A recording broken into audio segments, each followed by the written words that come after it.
నమస్తే, welcome to Vidhatha news. మనందరి ఆలోచనల్ని శాస్త్రీయ మార్గం వైపు నడిపించడానికి, అశాస్త్రీయతను అజ్ఞానాన్ని తొలగించడానికి మన ముందున్నారు NIT Warangal retired professor and Jana Vignana Vedika founder member and also Chekumuki పిల్లల సైన్స్ మాసపత్రిక వ్యవస్థాపక సంపాదకులు ప్రొఫెసర్ రామచంద్రయ్య గారు. నమస్కారం సార్. నమస్తే మేడం.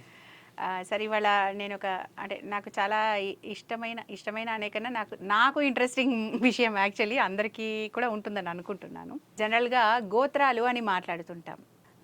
దీనికి సంబంధించిన ఒక మెసేజ్, వాట్సాప్ మెసేజ్ వైరల్ అయింది. అది ఏంటంటే గోత్రాలకి వాళ్ళ జెనెటిక్స్కి రిలేషన్షిప్ ఉంది. అది ఎట్లాగా అంటే సగోత్రికులను పెళ్లి చేసుకోవద్దు అంటారు. సేమ్ ఒకటే గోత్రం ఉంటే వాళ్ళు ఎక్కడో వేరే వాళ్ళు రిలేషన్షిప్ కాకపోయినాక కూడా వాళ్ళని పెళ్లి చేసుకోవద్దు అనేది చెప్తారు. మనం జెనెటిక్స్ ప్రకారంగా యాక్చువల్గా అయితే మనం మేనరికాలు చేసుకోవద్దు అనేది సైన్స్ చెప్తుంది. అంటే బీయింగ్ ఎ జెనెటిక్ స్టూడెంట్ అది నాకు దాని మీద కొంచెం ఎక్కువ ఆసక్తి కలిగింది. సో ఇట్లా ఆ గోత్రాలకి జెనెటిక్స్కి సంబంధము ఉందని చెప్తారా మీరు, లేదని చెప్తారా?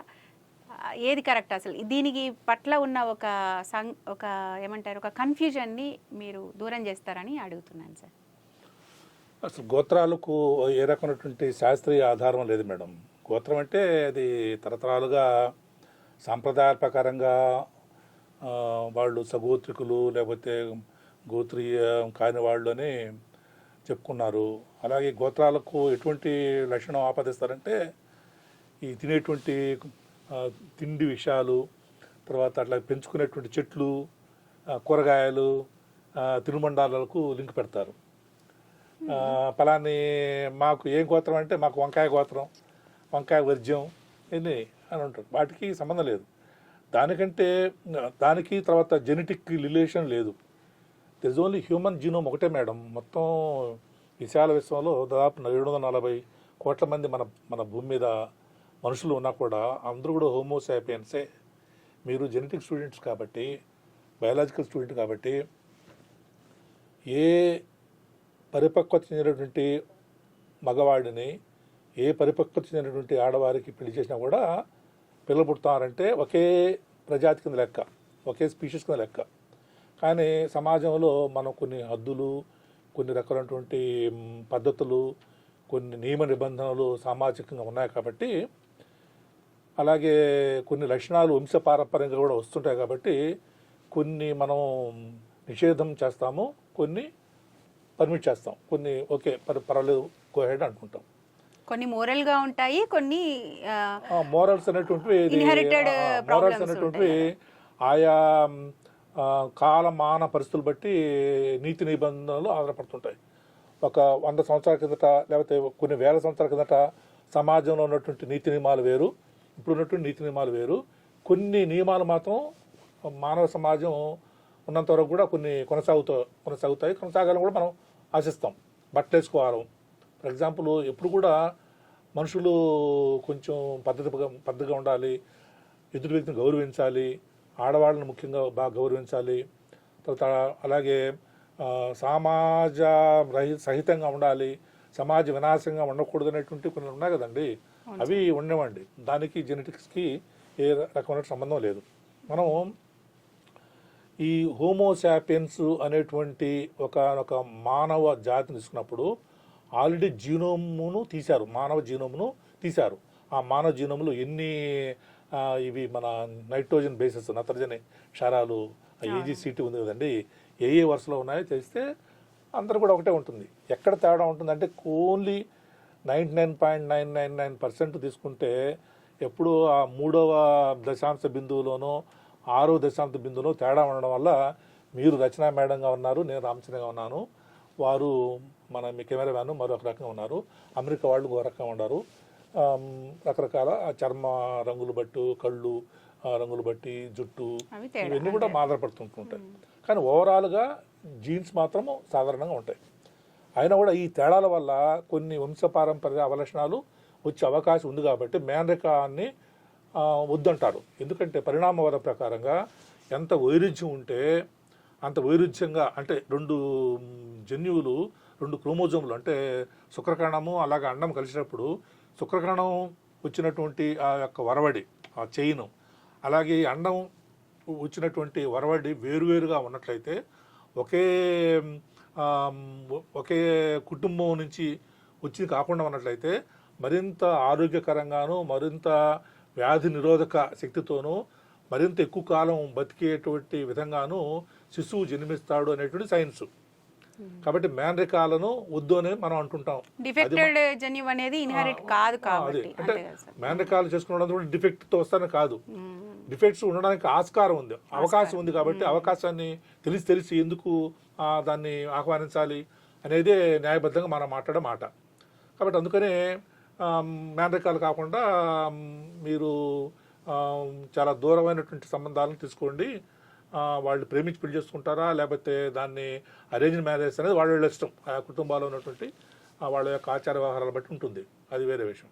కానీ ఈ గోత్రాలకు అనేటువంటిది మాత్రము ఏ రకమైనటువంటి జెనెటిక్ సంబంధం లేదు, శాస్త్రీయ ఆధారం లేదు మేడం. ఇప్పుడు మేనరికంలో కూడా తమాషా ఏంటంటే మేనరికాలు ఎక్కువ జరుగుతున్నాయి ఉన్నాయి కూడా. దానివల్ల కొన్ని మంచిగా మేనరికం వల్ల మంచిది కాదని ప్రపంచం తెలిసినా కూడా మేనరికాల పెళ్లి ఎక్కువ జరుగుతుంటుంటాయి. మీరు సినిమాలు చూడండి, బావా బావా అని, తర్వాత మరదలా అని ఈయన హీరో ఆమె అనడము, ఈ హీరోయిన్ నుండి బావా బావా పాట పాడడం, ఆ డ్యూట్లు నడుస్తూ ఉన్నాయి. తమాషా ఏంటంటే ఇది పురుషాధిక్య లక్షణం కూడా ఉందని మేడం. అక్కడ ఒక మనం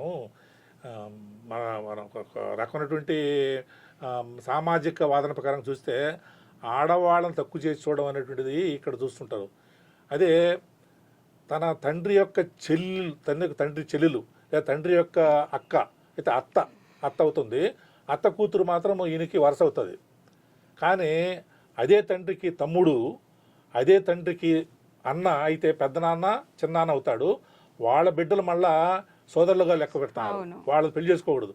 అంటే మా పెద్దనాన్న కూతుర్ని నేను పెళ్లి చేసుకోవడం లేదు, నా చిన్నాన్న కూతుర్ని పెళ్లి చేసుకుంటే నోటి మీద ఉమ్ముస్తారు, అన్న చెల్లెలు అవుతారు. కాబట్టి మన ఇక్కడేమో మరి మా నాన్నకి సిబ్లింగ్ కదా, మా నాన్నకి పెదనాన్న సిబ్లింగే, మా నాన్నకి మా అత్తమ్మ కూడా సిబ్లింగే. మా పెదనాన్న కూతురు నాకెంత దగ్గరో మా అత్తమ్మ కూతురు కూడా అంత దగ్గర జెనెటిక్ గా సంబంధం వరకు చూస్తే, సైన్స్ ప్రకారం చూస్తే. మరి అత్త కూతురు ఎట్లా వరుస అయింది, పెదనాన్న కూతురు ఎందుకు వరుస కాలేదు? నేను అమ్మాయిని అనుకోండి, నాకు పెదనాన్న కొడుకు నాకు అన్నాన్ని పిలుస్తాను. అదే మా అత్తమ్మ, నేను అమ్మాయిని, మా అత్తమ్మకు పుట్టినటువంటి అబ్బాయి బావా అని పిలుస్తాను. ఆయన నేను అన్న ఎందుకు అన్నాను, ఆయన కూడా అన్న అనాలి కదా. అంటే ఇక్కడ ఒక రకమైనటువంటి మతపరమైనటువంటి సాంప్రదాయాలు కూడా ఇక్కడ చోటు చేసుకున్నాయి సైన్స్గా అతీతంగా. కాబట్టి మనం అది ఏమైనా సరే, నేను నా వాదన అది వేరైనా కూడా మేనరకమే. కాబట్టి అది కొన్ని మతాలు చేసుకుంటారట. అట్లా కొన్ని మతాల్లో నాకు ఆ మతం పేరు చెప్పడం నాకు ఇష్టం లేదు. పెదనాన్న కొడుకుని పెదనాన్న కూతుర్ని చేసుకునేటువంటి మతాలు కొన్ని ఉన్నాయి, ఈ దేశంలో ఉన్నాయి, వేరే దేశాలు కూడా ఉండొచ్చు. శాస్త్రీయంగా మాట్లాడితే చాలా దూరమైనటువంటి సంబంధాలు చేసుకోవడమే మంచిది. అది అరేంజ్ మ్యారేజ్ చేసుకుంటారా లేకపోతే ప్రేమ వివాహాలు చేసుకుంటారా వాళ్ళ ఇష్టము. తర్వాత కులాంతర వివాహాలు మరింత మంచిది, మతాంతర వివాహాలు మరింత మంచిది. విదేశ అంటే అంతర్జాతీయ వివాహాలు ఇంకా మంచిది. అంటే వేరియేషన్, జెనెటిక్ వేరియేషన్ ఎక్కువ ఉంటుంది కాబట్టి.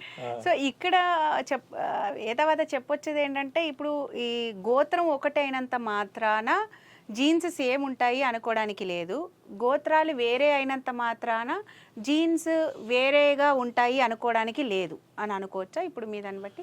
అంటే జీన్స్ అనేటువంటిది జెనెటిక్ గా ఆలోచిస్తే, అంటే ఈ మెసేజ్ లో మనకి రెండింటిని లింక్ పెట్టారు కాబట్టి నేను అది కొంచెం క్లారిటీ కోసం అడుగుతున్నా. అంటే ఇప్పుడు ఒకటి మేడం, హ్యూమన్ జీనోమ్లో చాలా దగ్గర ఉందండి. కేవలం దూరంగా ఎక్కడో ఒక లేశ మాత్రమే తేడా. ఆ తేడా వల్లనే ఇంతమంది వైవిధ్యంగా ఉన్నారు, ఇన్ని ముఖాలు మనం విడమని చూడగలుగుతున్నాం. ఒక తండ్రి ఒక తల్లి తన బిడ్డలు 7 మంది అయినా కూడా 5 మందినా కూడా ఎవరు చూడగలుగుతున్నామంటే 740 కోట్ల మంది మనం మనకు ఆధార్ కార్డులు కానివ్వండి, పాస్పోర్ట్లు కానివ్వండి, ఫోటోలు తేడా ఉన్నాయంటే జీనోమ్ సేమ్ ఉన్నా కూడా ఆ తేడా ఎందుకు వచ్చిందంటే చాలా లేచి మాత్రంగా ఎక్కడో ఉంది. ఆ తేడాల వల్ల కూడా కొన్ని ఆరోగ్య సంబంధమైన ప్రమాదాలు వచ్చే అవకాశం ఉంది. కాబట్టి దగ్గరగా ఈ జన్యు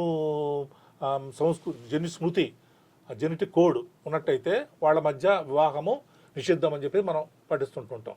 అంతేగాని గోత్రాలకి తర్వాత అట్లాగే మేనరకాలకి అసలు జీన్స్ చాలా తేడా అంటే పెద్ద తేడా లేదు.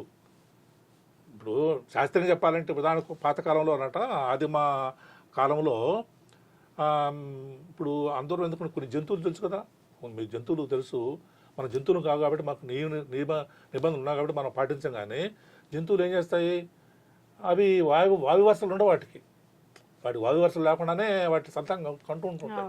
ఆదిమ మానవ జాతిలో కూడా అటువంటి ఉండేది ఒకప్పుడు.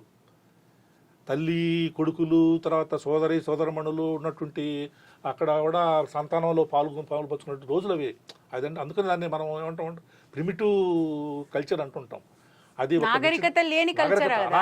అనాగరికమైన కల్చర్. కానీ పిల్లలు పుట్టలేదా, ఆ పిల్లల యొక్క సంతానంగానే మనం కొనసాగినట్టు భావించుకోవచ్చు కదా. అయితే అటువంటి వివాహాల వల్ల పుట్టేటువంటి ఆఫ్ స్ప్రింగ్, ఆ సంతానం అనేటువంటిది బలోపేతంగా ఉండదు, ఎక్కువ కాలం మనజాలదు అనేది ఈ మధ్య చెప్పినటువంటి జన్యు శాస్త్రం చెప్తుంది. కాబట్టి అటువంటి వివాహాలని అటువంటి సంపర్కాలని మనం వద్దని చెప్తాం. సో గోత్రాలతో సంబంధం లేకుండా ఎంత దూరపు సంబంధాలను చేసుకుంటే అంత బెటర్. అంటే గోత్రాలకు జెనెటిక్స్ కి అయితే సంబంధం లేదు, కులాలకి సంబంధం లేదు. కుల వ్యవస్థ అనేది పూర్తిగా అశాస్త్రీయం. అసలు యాక్చువల్గా కులాంతర వివాహాలు ఎంత బాగా జరిగితే భారతదేశంలో అంత మంచి పవర్ఫుల్ మరింత తేజవంతమైనటువంటి భావి భారత పౌరులు వస్తారు. అంటే మోర్ స్ట్రాంగ్ జనరేషన్ అనేది జెనెటికల్లీ ఫంక్షనల్లీ స్ట్రాంగ్ పీపుల్ వస్తారు. కులాంతర వివాహాలు, మతాంతర వివాహాలు. వేరే దేశాల్లో అటువంటి వ్యవస్థ లేదు కదా మేడం, మనకెందుకు ఉండాలి? అక్కడ కూడా ఉన్నాయి కదా సార్, అంటే వాళ్ళకి ఇప్పుడు యుఎస్ అనుకోండి, వాళ్ళకి ఎక్కువ బ్లాక్స్ అండ్ వైట్సే ఉంటాయి. అంతేగాని వాళ్ళు ఈ గోత్రాలు కానీ తర్వాత మళ్ళా అందులో సగోత్రికులు తర్వాత విగోత్రికులు అనేటువంటి బాగుండదు. వైట్స్ ఓన్లీ ఇవి మాత్రం ఉండదు, అంటే దగ్గర సంబంధాలు మేనరికాలు మాత్రం ఉండవు. కొంతవరకు చాలా ఫ్రీగా ఉంటారు, అది వేరే విషయం. కొంతవరకు ఎందుకంటే వాళ్ళే గొప్పవాళ్ళు, మనోళ్ళు గొప్పవాళ్ళు కాదు, మనోళ్ళు కూడా గొప్పవాళ్ళే. మన భారతీయ పౌరులు కూడా చాలా తెలివైన వాళ్ళు, తర్వాత సృజనాత్మకత ఉన్నవాళ్ళు, క్రియేటివిటీ ఉన్నవాళ్ళు, ఇంటెలిజెన్స్ క్వశ్చన్ కూడా చాలా బాగుంటుంది. సరైనటువంటి విద్య, సరైనటువంటి సామాజిక స్మృతి మనం కలిగించినట్లయితే ఎవరు కూడా తీసిపోయినటువంటి వాళ్ళు వస్తారు. మరింత బాగా రావాలంటే మీకు కులాంతర వివాహాలు, మతాంతర వివాహాలు ప్రోత్సహించినట్లయితే మరింత బాగుంటుంది. సమాజంలో కూడా సంస్కరణలు కూడా బాగా వస్తాయి.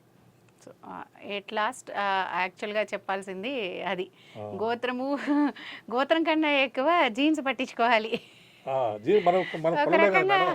ఇప్పుడు అసలు ఎందుకుందండి, కొన్ని పరీక్షలు కూడా చేసుకోవాలి. కనీసం ఎయిడ్స్ ఉన్నాయా లేదా, ఆ అబ్బాయికి లేకపోతే ఆ అమ్మాయికి ఎటువంటి ఒక ఆరోగ్య చరిత్ర హిస్టరీ ఉంది, అవి చూడకుండానే పీరియడ్ జరుగుతున్నాయి. ఆ తర్వాత వివాహం అయిన తర్వాత మళ్ళా కొంచెం ఇబ్బంది పడుతున్నటువంటి రోజు. మీరు జీన్స్ టచ్ చేయాలంటే అసలు ఎంత వీలు, అసలు చాలా కష్టం అది. మీరు దాని మళ్ళీ DNA ఫింగర్ ప్రింట్ పంపించాలి. యాక్చువల్లీ పెడిగ్రీ అనాలిసిస్ లాగా జెనెటిక్ కౌన్సిలింగ్ తీసుకున్నా సరిపోతుంది, బట్ దానికి ఎక్కువ ఇంపార్టెన్స్ ఇవ్వరు మన వాళ్ళు యాక్చువల్లీ. బట్ మీరు అన్నట్టుగా గోత్రాలు జీన్స్ ఒకటి అనేది కాదు, సంబంధం లేదు. అవి నమ్మకాలు, జీన్స్ అనేవి సైన్స్. సో జెనెటిక్ గా ఆలోచిస్తే గనక జన్యు శాస్త్ర ప్రకారం ఆలోచించినా, మనం ఆరోగ్యం గురించి ఆలోచించినా కూడా ఎంత దూరపు సంబంధాలు చేసుకుంటే అంత ఆరోగ్యవంతమైన పిల్లలు పుడతారు. కాబట్టి ఈ విషయం మీద కాన్సన్ట్రేట్ చేయాలి అనేది మీరు స్ట్రెస్ చేసి చెప్పే విషయం, అంతే కదా సార్? గోత్రాల కంటే ఈ మేనరకాలను ఎక్కువ నిరోధించాలి, అది చూసుకోవాలి మెయిన్గా చూసుకోవాల్సింది అక్కడ కాన్సెప్ట్ అనేది. Okay, thank you sir, thank you so much. నమస్తే సార్.